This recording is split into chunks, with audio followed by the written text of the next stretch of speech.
الحمد للہ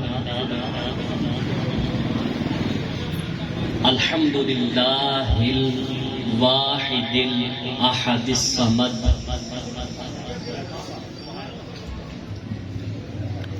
الماجد الحمید المتحمد الذي لا تحيط به الافكار ولا تنتهي إليه الأسرار ولا تدركه البصائر والأبصار والصلاة والسلام على سيدنا محمد عبده الأوحد الأعبد وحبيبه الأوحد وأمينه الأجود وهو المرسل الأكمل الأجمل الأفضل الأعظم الأكرم الأحلم والأعلم وعلى آلہ وأصحابہ وذرياتہ اجمعین اما بعد فأعوذ باللہ من الشیطان الرجیم بسم اللہ الرحمن الرحیم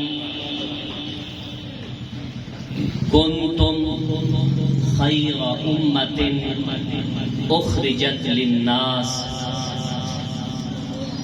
تأمرون بالمعروف وتنهون عن المنکر صدق اللہ المولانا العظیم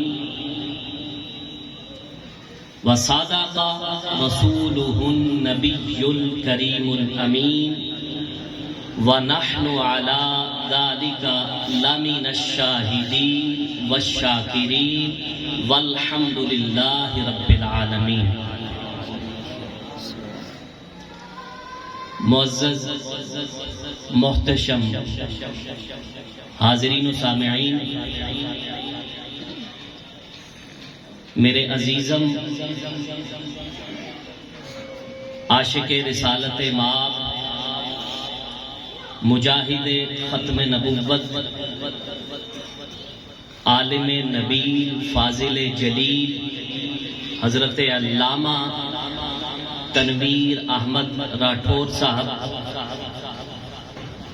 اور ان کی پوری ٹیم پاسبان ختم نبوت کی،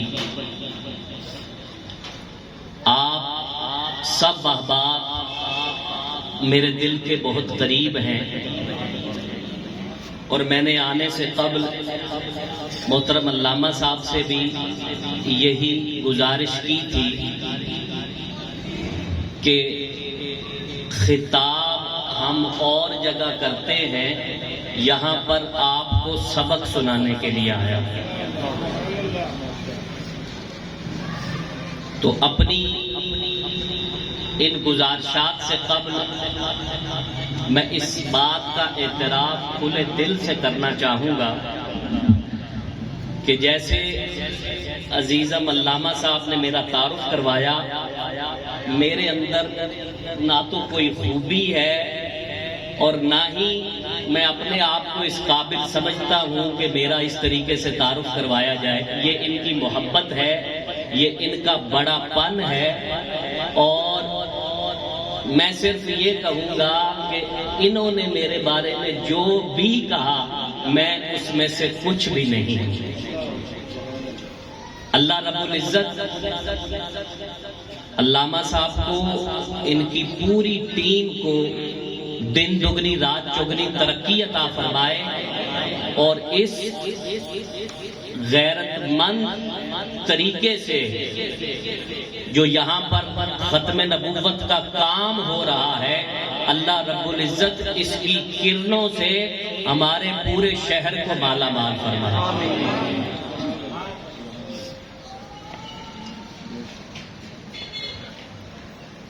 کبھی ایسا اتفاق نہیں ہوا کہ ہفتہ وار اتنا بڑا پروگرام ختم نبوت کے حوالہ سے نہ صرف شہر فیصل آباد بلکہ پاکستان کے دیگر شہروں میں بھی اس کام کی مثال نہیں ملتی جو یہ مبارک کام امین پارک اور پاسبان ختم نبوت کی ٹیم کر رہی ہے۔ جتنی مبارکباد دی جائے کم ہے۔ اللہ رب العزت آپ کے قائد علامہ صاحب کو اور ان کی ٹیم میں ہر فرد کو دو جہاں کی خوشیوں سے مالا مال کر۔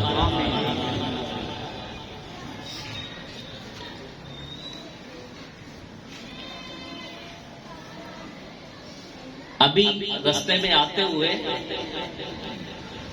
ایک جگہ پر رکے تو میں نے پوچھا امین پارک جانا ہے، تو امین پارک مسجد میں جانا ہے، تو انہوں نے کہا کہ جہاں ختم نبوت کا پروگرام ہوتا ہے علاقے میں تعارف ختم نبوت کا پروگرام ہے جو آج سے پہلے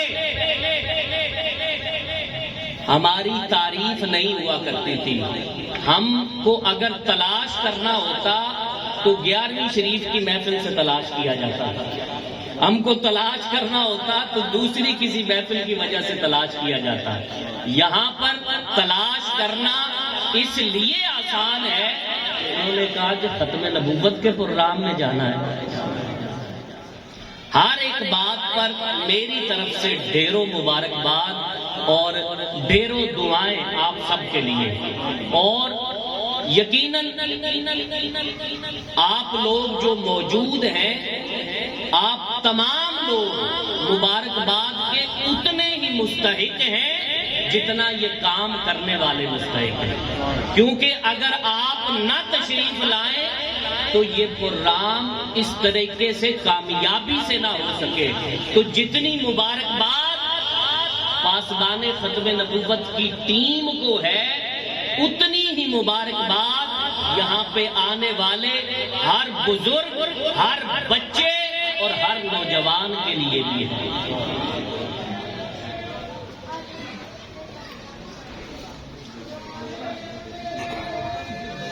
ایک اور بات جس کو میں پہلے ہی کر دینا ضروری سمجھتا ہوں، جیسے میں نے کہا کہ میں سبق سنانے کے لیے آیا ہوں، نہ میں کوئی بہت بڑا عالم ہوں، نہ ہی میرے اندر کوئی اتنی کوالٹی ہے۔ سبق سنانے کے دوران اگر کوئی غلطی ہو تو اس کو بھی نظر انداز فرما دیجیے گا۔ عقیدہ ختم نبوت ضروریات دین میں سے ہے۔ عقیدہ ختم نبوت کو آسان الفاظ میں سمجھنے کے لیے یہ بات یاد رکھیے، اگر کوئی شخص یہ کہتا ہے کہ خدا ایک نہیں خدا دو ہے تو کیا وہ مسلمان رہ سکتا ہے؟ اسی طریقے سے اگر کوئی شخص حضور علیہ السلام کے بارے میں یہ عقیدہ رکھے کہ حضور کے بعد بھی کوئی نبی آ سکتا ہے، جیسے خدا کی توحید کا انکار کرنے والا دائرہ اسلام سے خارج ہے، ایسے ہی حضور کی ختم نبوت کا انکار کرنے والا بھی دائرہ اسلام سے خارج ہے۔ نعرہ تکبیر، نعرہ رسالت، تاجدار ختم نبوت، تاجدار ختم نبوت۔ تو اب یہ روزے روشن کی طرح عیاں ہو گیا کہ جیسے خدا کی وحدانیت کا عقیدہ مسلمان رہنے کے لیے ضروری ہے، ویسے ہی حضور پر ختم نبوت کا عقیدہ رکھنا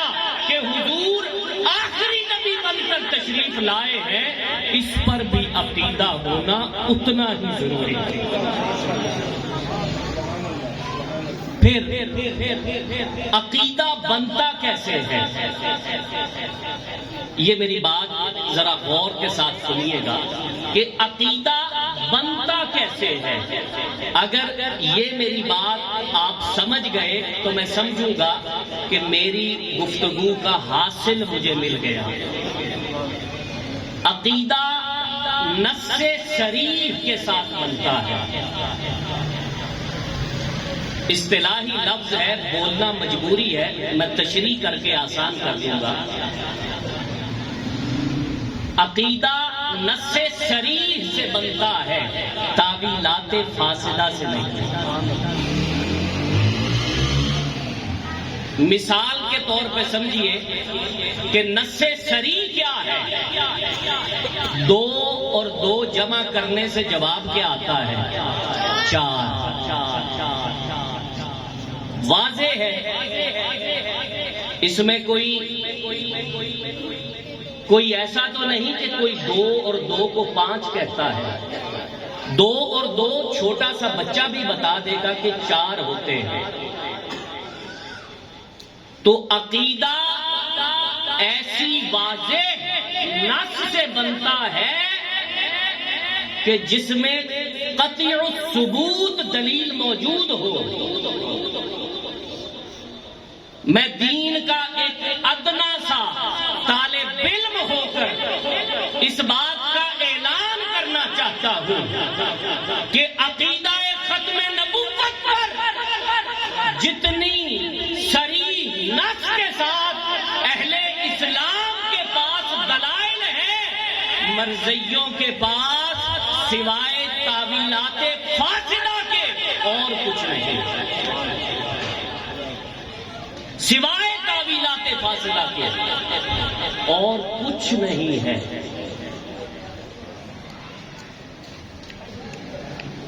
وہ کسی بات کا سر کہاں سے پکڑیں گے، پاؤں کہاں سے پکڑیں گے اور ملا کر اس کو انسان بنانے کی کوشش کریں گے، کیونکہ ان کے عقیدے کی بنیاد ہی تعویلات فاسدہ ہے۔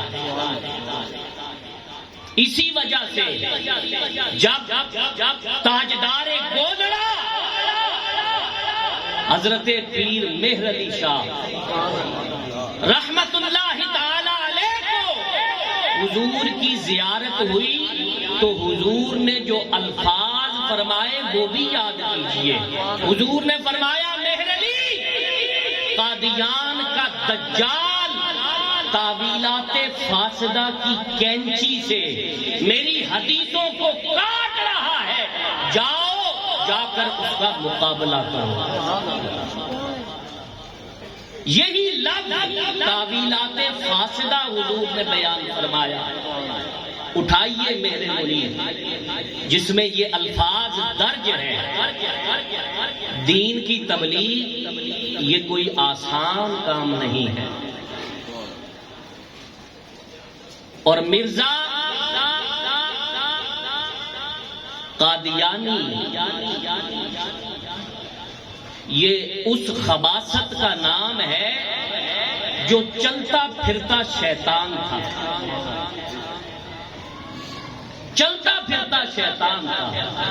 قرآن نے کہا، هل انبئکم علی من تنزل الشیاطین۔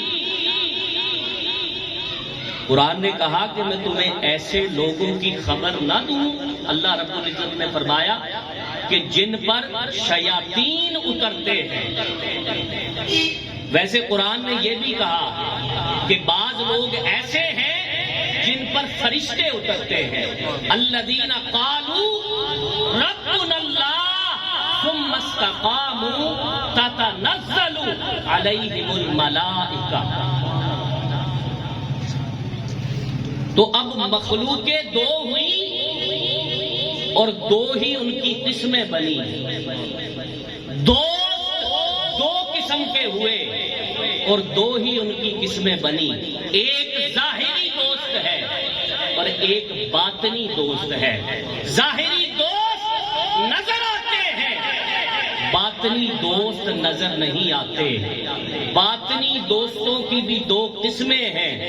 ایک قسم وہ ہے جن پر ملائکہ اترتے ہیں.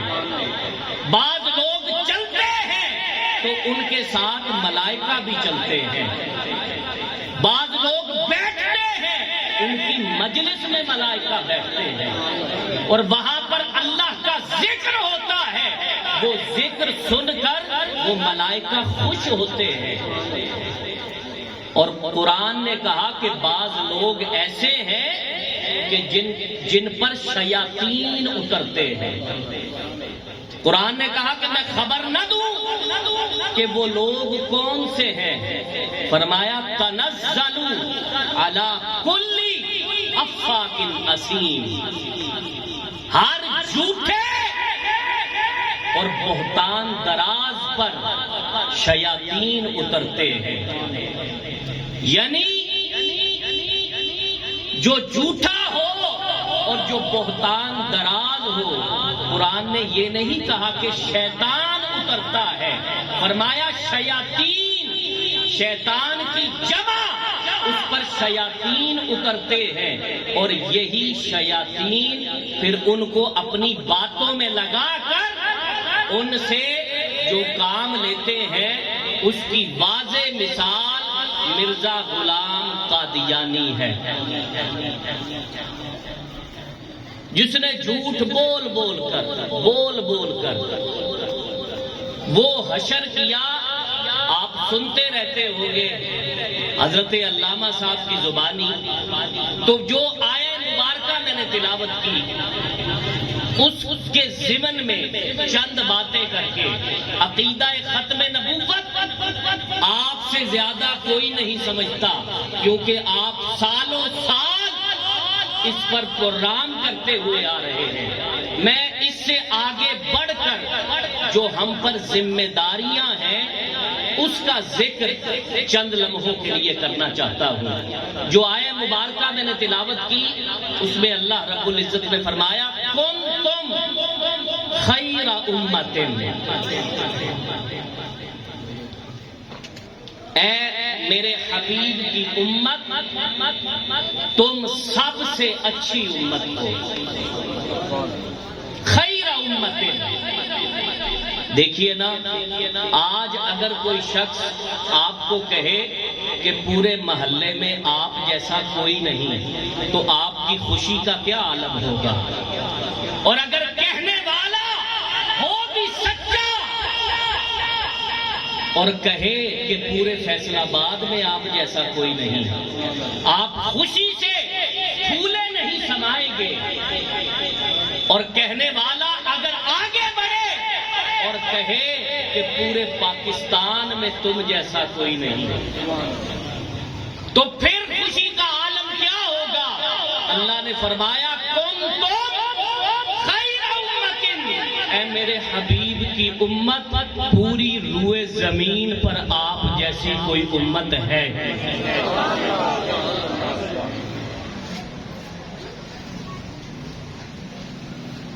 فرمایا پروردگار اس کی وجہ کیا ہے کہ حضور کی امت جیسی کوئی امت کیوں نہیں. فرمایا پہلی وجہ یہ ہے کہ حضور نبیوں کے سردار بن کر تشریف لائے اور حضور کی امت تمام امتوں کی سردار. حضور ختم نبوت کا تاج پہن کر تشریف لائے اور حضور کی امت آخری نبی آخری امت بن کر آئی. دوسری وجہ جو اس آیت میں بیان فرمائی گئی، فرمایا کنتم خیر امت اخرجت للناس. اس بات پر غور کرنا ہے، اخرجت للناس، کہ تم اس لیے سب سے اچھی امت ہو کیونکہ تم لوگوں کے نفع کے لیے پیدا کیے گئے. فری اسپتال بنا دینا بھی نفع ہے. لوگوں کو نفع دینا ہے، سڑک تعمیر کروا دینا بھی لوگوں کو نفع دینا ہے، فری تعلیمی ادارہ بنا دینا بھی لوگوں کو نفع پہنچانا ہے، کسی بیمار کو دوا دے دینا بھی نفع ہے، لیکن یہ سب عارضی نفع ہیں۔ اگر کسی بیمار کو آپ دوا لے دیتے ہیں تو وہ کتنا عرصہ تک زندہ رہے گا؟ آخر اللہ کا بلاوا آنا ہے اور اس نے اللہ کے پاس چلے جانا ہے۔ تو پھر اگر یہ عارضی نفع ہے تو پھر حضور کی امت کون سا نفع دینے کے لیے آئی ہے؟ اس کا جواب آگے ہے، فرمایا تأمرون بالمعروف وتنہون عن المنکر۔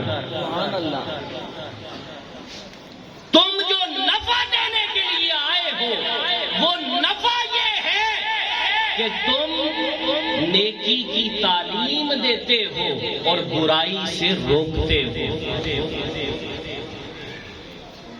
بولیے، نیکی کی تعلیم دیتے ہو اور برائی سے روکتے ہو۔ اللہ وسلم مرحبا۔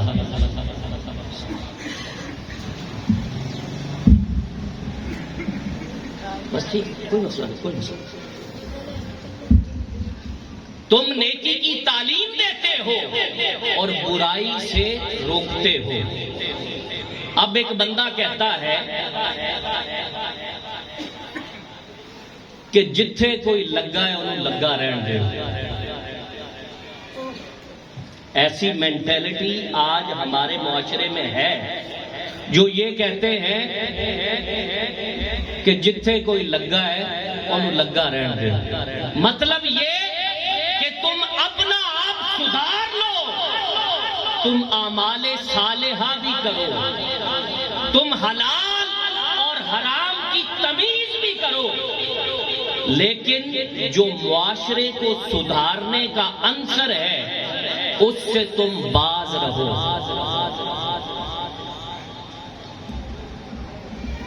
ایسے لوگ ہیں یا نہیں؟ ہیں جو یہ کہتے ہیں کہ جتھے کوئی لگا ہے لگا رہنے دو۔ میں آپ کے سامنے قرآن مجید کا خلاصہ بیان کرنے لگا ہوں، قرآن مجید کا نچوڑ بیان کرنے لگا ہوں، وہ سورت پڑھنے لگا ہوں جس کے بارے میں حضرت امام شافعی نے فرمایا کہ اگر قرآن کی 113 صورتیں نازل نہ ہوتی، صرف ایک یہ سورت العصر نازل ہو جاتی، لوگوں کی ہدایت کے لیے یہ کافی تھی۔ جیسے بیج کے اندر پورا درخت موجود ہوتا ہے، ویسے ہی سورت العصر کے اندر پورا قرآن موجود ہے۔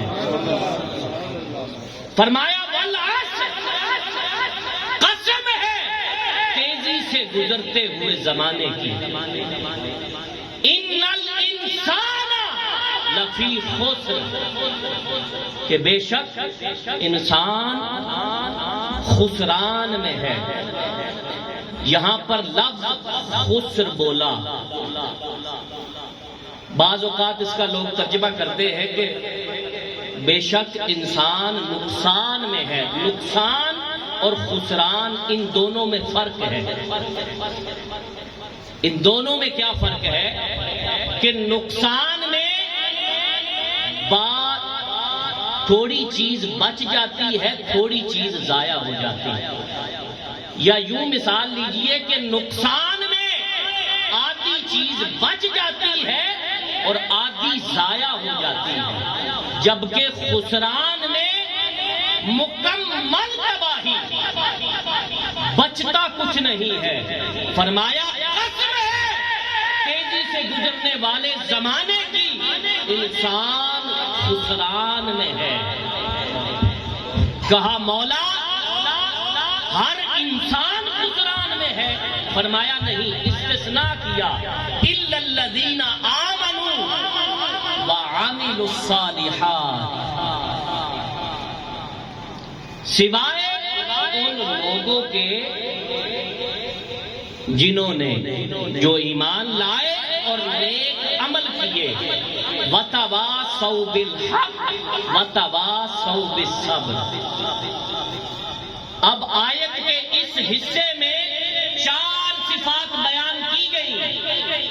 پہلی صفت ایمان لانا، دوسری صفت اعمال صالحہ، تیسری صفت تواصی بالحق، چوتھی صفت تواصی بالصبر۔ پہلی 2 صفتوں کا ذکر انسان کی انفرادی زندگی سے ہے، ایمان لانا اور اعمال صالحہ کرنا یہ انفرادی زندگی ہے، جبکہ قرآن نے کہا کہ جب تک یہ 4 صفات پر عمل نہیں ہوگا انسان گھاٹے میں ہے، خسران میں ہے۔ مولا کیسے ہو سکتا ہے؟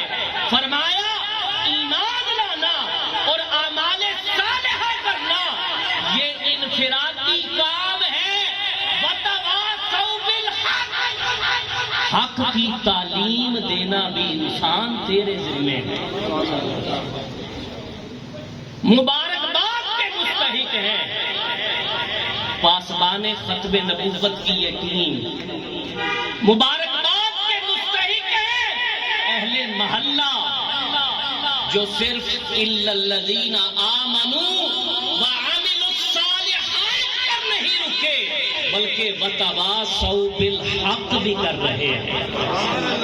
نعرہ تکبیر، نعرہ رسالت، نعرہ حیدری، نعرہ غوثیہ، تاجدار قدر نبوت، تاجدار قدر نبوت، مرزا بلال، وتواصوا بالحق وتواصوا بالصبر، مرزا بلال،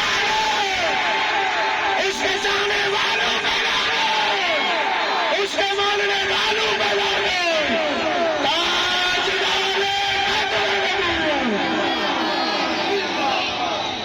تو فرمایا وتواصوا بالحق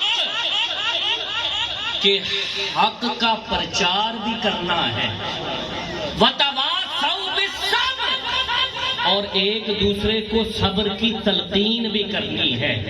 جو یہ 4 صفات پر عمل کرے گا وہ اس خسران سے بچ جائے گا۔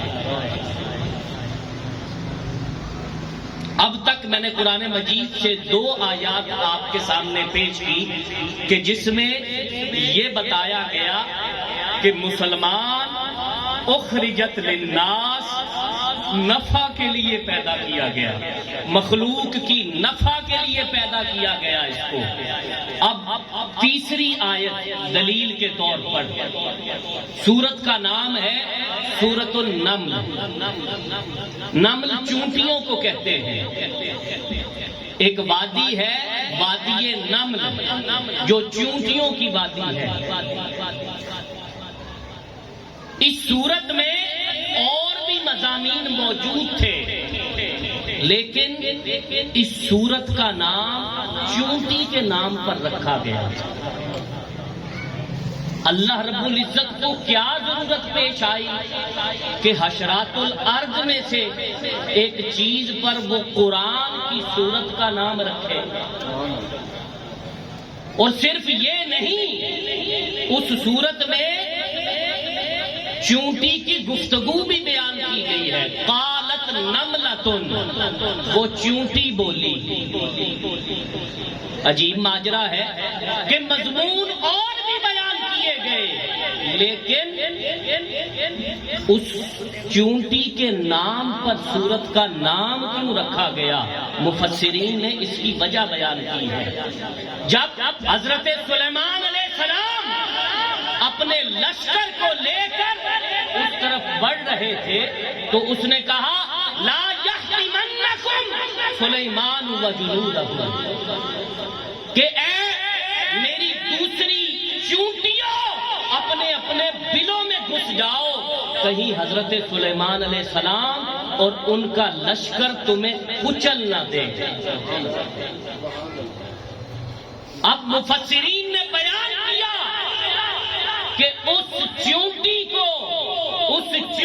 کے نام پر سورت کا نام رکھنے کی وجہ یہ ہے کہ جو اپنے ساتھیوں کو ہلاکت سے بچاتا ہے اللہ نے انعام کے طور پر اس سورت کا نام ہی اس چونٹی کا نام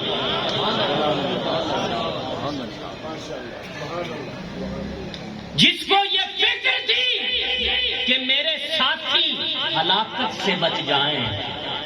اور صرف یہ نہیں، پھر جب اس چونٹی نے یہ کہا تو حضرت سلیمان علیہ السلام نے اس کی وہ آواز سنی.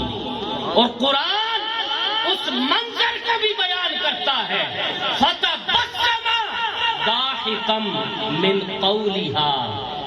حضرت سلیمان علیہ السلام اس کی یہ گفتگو سن کر مسکرائے اور آپ نے روحانی طریقے سے اس چونٹی کو اپنے ہاتھ پر بٹھایا. یہاں بات بڑی سننے والی ہے اور آپ لوگوں کے لیے خوشخبری ہے، امین پارک کے لوگوں کے لیے، پاسبان ختم نبوت کی ٹیم کے لیے خوشخبری ہے. اس میں وہ خوشخبری کیا ہے؟ اب میں سوال یہ کرنا چاہتا ہوں کہ وہ وادی چونٹیوں کی وادی تھی، وہاں پر ہزاروں نہیں لاکھوں چونٹیاں موجود تھیں. لاکھوں چونٹیوں کے ہونے کے باوجود نبی کے ہاتھوں کا بوسہ کس چونٹی نے لیا ہے؟ اس چونٹی نے نبی کے ہاتھوں کا بوسہ لیا ہے جس کو یہ فکر تھی کہ میرے ساتھی ہلاکت سے بچ جائیں. مفسرین نے یہاں پر وجہ بیان کی ہے اور کہا ہے کہ جو اس بات کی فکر کرے کہ حضور کی امت دوزخ سے بچ جائے، فرمایا کل قیامت کے دن حضور علیہ السلام اس سے خود مصافحہ فرمائیں گے.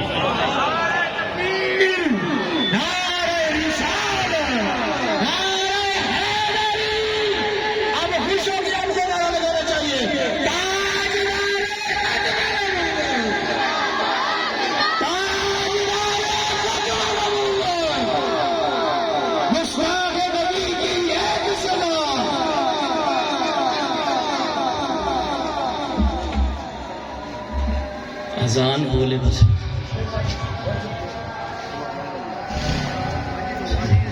تھا کہ چونٹیاں اور بھی تھیں، لاکھوں کروڑوں چونٹیاں تھیں، لیکن نبی کے ہاتھ پر جس چونٹی نے بوسہ دیا وہ چونٹی وہ تھی جس کو فکر تھی کہ میرے باقی ساتھی ہلاکت سے بچ جائیں. اور اسی پر مفسرین نے لکھا کہ جو حضور کا امتی اس بات کی فکر رکھتا ہے کہ حضور کی امت ہلاکت میں نہ پڑے، حضور کی امت دوزخ کی طرف نہ بڑھے، جو دوزخ سے نکال کر حضور کی امت کو جنت کی طرف لاتا ہے، کل قیامت کے دن حضور علیہ السلام خود اس امتی سے بوسہ اس کے اپنے ہاتھوں کا بوسہ دلائے. حضرت امام ربانی مجدد الفسانی شیخ احمد سرندی رحمت اللہ تعالی علیہ، رات کو حضور کی زیارت ہوئی، حضور کے ساتھ مصافحہ کرنے کا شرف حاصل ہوا. صبح آپ کے شاگرد آتے تھے اور ہاتھوں کا بوسہ لیتے تھے تو کہتے تھے کہ آج ہاتھوں سے بڑی بھینی بھینی خوشبو آ رہی ہے، آج آپ نے کون سا عطر لگایا ہے؟ آپ نے فرمایا کہ میں نے عطر کوئی نہیں لگایا، رات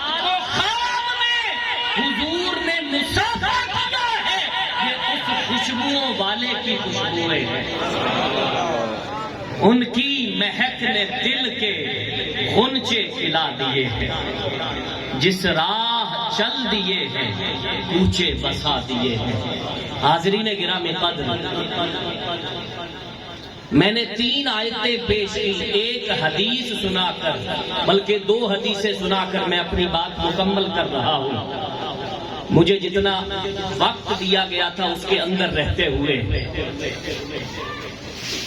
موضوع چل رہا ہے کہ حضور کی امت کو خیر کی طرف لانا، اخرجت للناس۔ حضرت عبد الرحمن بن عوف رضی اللہ تعالی عنہ 10 مبشرہ میں سے صحابی ہیں۔ آپ بہت مالدار تھے، جیسے حضرت عثمان غنی بہت مالدار تھے۔ مالدار تھے، مال پرست نہ تھے۔ مالدار ہونا اور مال پرست ہونا، ان دونوں میں فرق ہے۔ آپ نے ایک دن اعلان کیا کہ آج رات پورے مدینہ میں کسی کے گھر پر چولہا نہیں جلے گا، پورے مدینے کی دعوت میرے گھر پر ہے۔ کوئی چھوٹا، کوئی بڑا، کوئی عورت مدینہ میں کہیں کھانا نہیں پکے گا، سب کی دعوت عبد الرحمن بن عوف کے گھر ہے۔ کیسا منظر ہوگا حضرت عبد الرحمن بن عوف کے گھر کا کہ جب نجوم ہدایت صحابہ کرام بھی وہاں پر موجود اور قمر ہدایت تاجدار کائنات صلی اللہ علیہ وسلم بھی وہاں پر موجود۔ کیسا منظر ہوگا؟ صحابہ تیاری کر رہے ہیں، حضرت عبد الرحمن بن عوف کے گھر کی طرف بڑھ رہے ہیں۔ قمر ہدایت تاجدار ختم نبوت صلی اللہ علیہ وآلہ وسلم بھی اپنے کاشانہ اقدس سے نکلے۔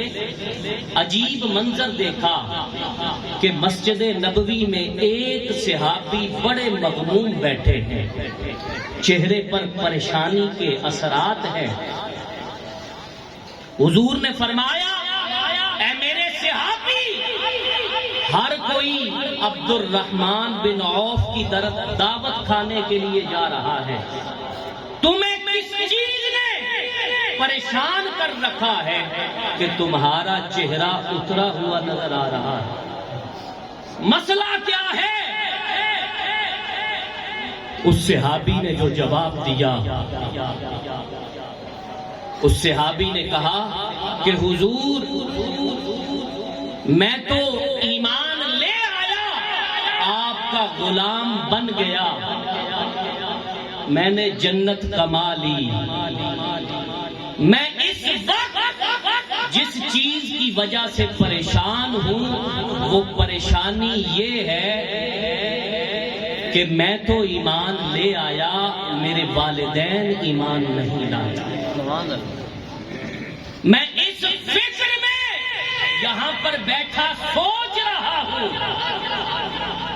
کہ میرے والدین کیسے ایمان لے کر آئے گے۔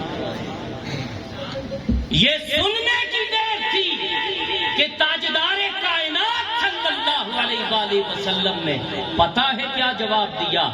حضور نے اپنے بازو پھیلائے اور کہا، اے میرے صحابی، عبد الرحمن بن عوف نے پورے شہر کی دعوت کر کے وہ ثواب نہیں جمایا جو یہ تیری اس سوچ کی وجہ سے تو نے ثواب کما لیا۔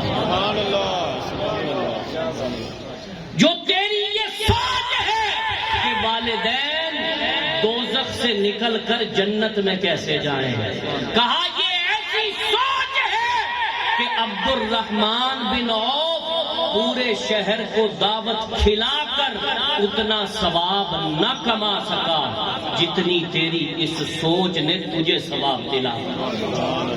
تو اس بات کی فکر کرنا کہ کوئی مسلمان گمراہ نہ ہونے پائے، اس بات کی فکر کرنا کہ ہماری نوجوان نسل ان بغیرتوں کے ہتھے نہ چڑھ جائے۔ آج جب حالت یہ ہو چکی ہے کہ ہر کوئی ہمیں یہ بتاتا پھر رہا ہے کہ فلانا بندہ ہماری ریڈ لائن ہے، تمہیں تمہاری ریڈ لائنیں مبارک ہو، آؤ مصطفیٰ کے غلاموں سے بھی سنو کہ ہماری ریڈ لائن عقیدہ ختم نبوت ہے۔ ہماری ریڈ لائن عقیدہ ختم نبوت ہے۔ اگر کبھی کسی حال میں اس ریڈ لائن کو کراس کرنے کی کوشش کی تو فیصل آباد سے سب سے پہلے امین پارک سے ہی قافلہ جائے گا۔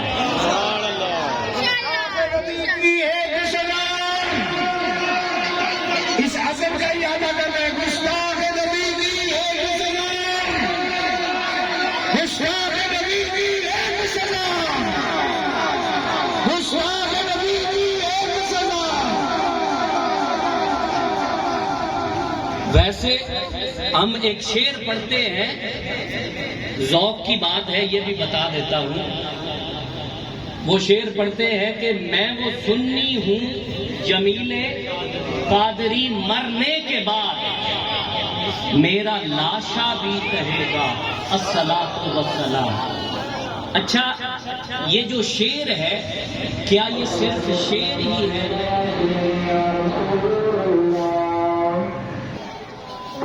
تو میں عرض یہ کر رہا تھا کہ یہ جو شعر ہے کیا یہ شعر ہی ہے یا کوئی ایسا واقعہ بھی گزرا ہے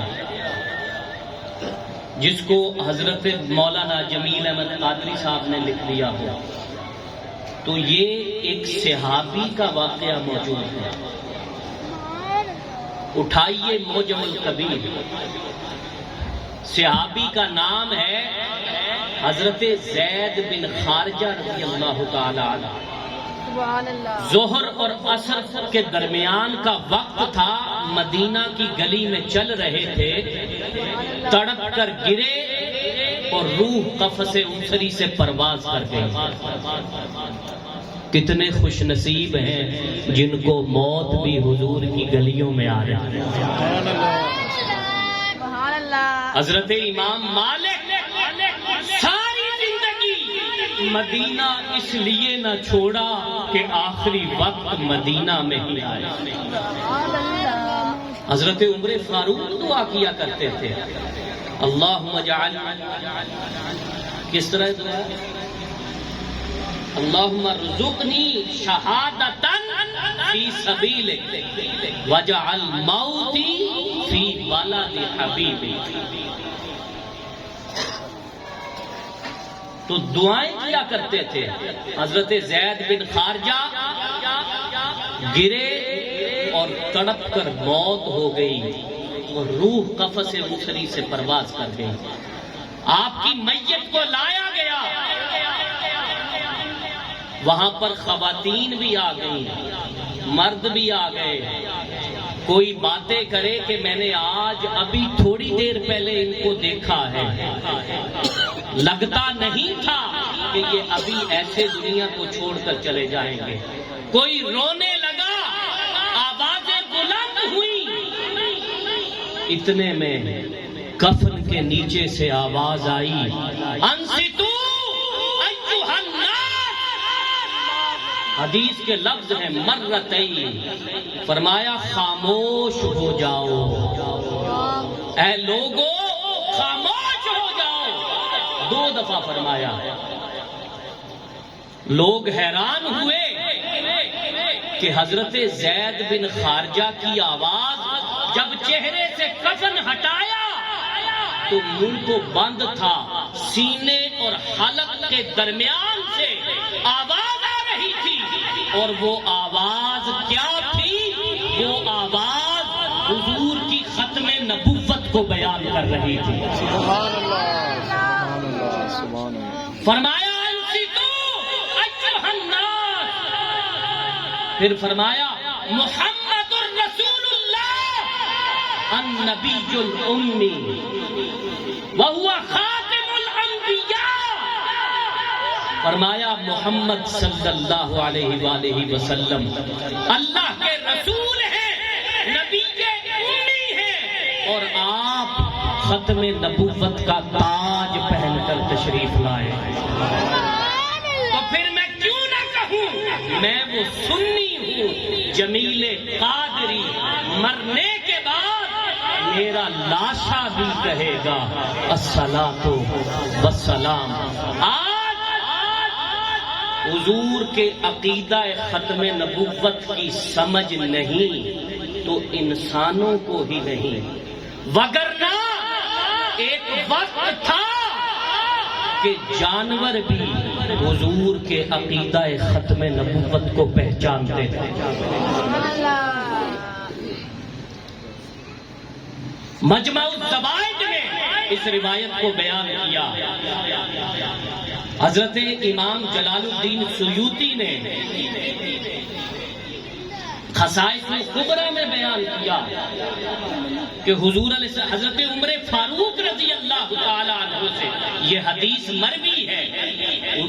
حضرت عمر فاروق رضی اللہ تعالی عنہ تشریف فرما ہے، حضور علیہ الصلوۃ والسلام کی مجلس ہے کہ ایک اعرابی شکار کر کے گزر رہا تھا، وہ گو کا شکار کر کے جا رہا تھا، گزرتے ہوئے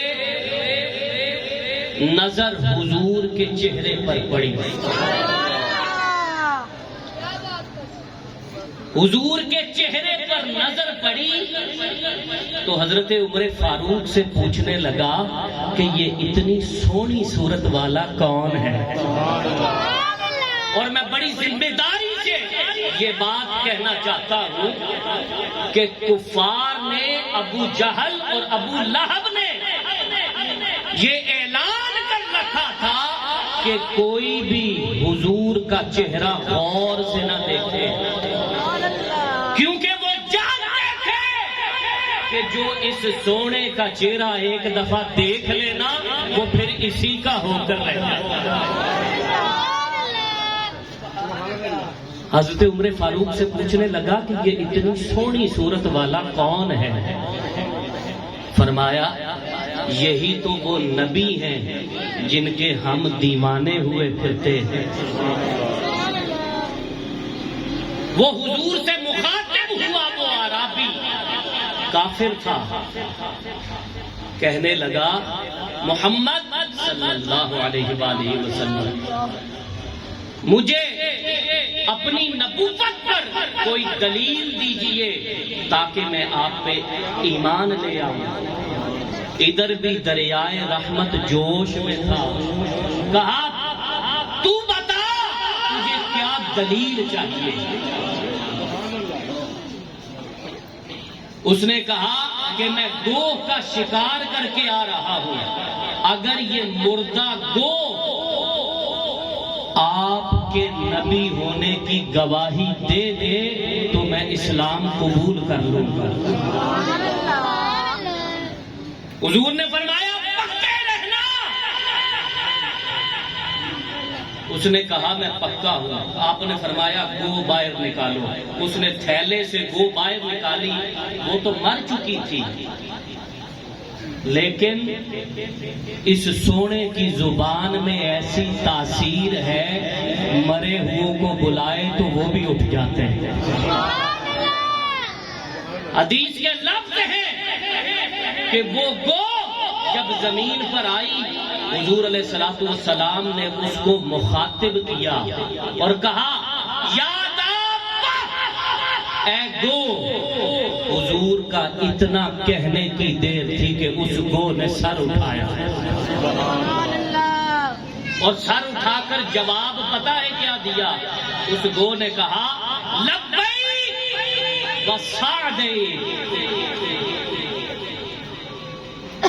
حضور نے فرمایا اے گو، تو اس نے کہا لبیک حضور میں حاضر ہوں، آپ حکم فرمائیے۔ حضور نے فرمایا اے گو، اس اعرابی کو یہ بتا مان آنا کہ میں کون ہوں.